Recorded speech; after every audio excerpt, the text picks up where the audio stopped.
Former head of state David Granger sounded the call for the two large political parties, PNCR and PPPC, to recognize the importance of smaller parties, which reminded are designed to promote inclusive democracy and push for the enactment and implementation of laws and policies. Small parties are the backbone of what the Constitution calls inclusionary democracy.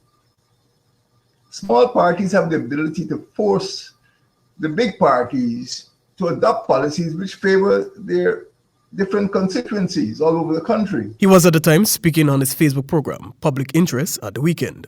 The former president underscored that despite the inability of the small parties to gain majority of votes in both general and regional elections, they continue to play a major role in Guyana and are catalyst for change. And by forming partnerships, these small parties could help to solve this concept, which I think is sick, winner-takes-all political system.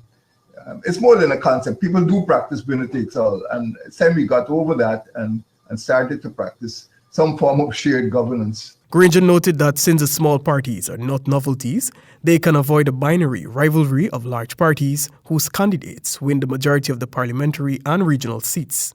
The former president highlighted that 7 of the small parties gained a combined 8,000 votes in the March 2, 2020 general and regional elections.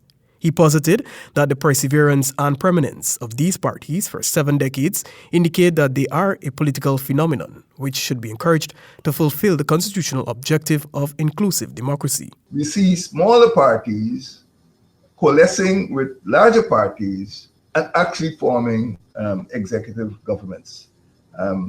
So small parties can play a role, and they did play a role because they have been able to modify the views and the opinions of the bigger parties. Reporting for the HP Nightly News, Vogt.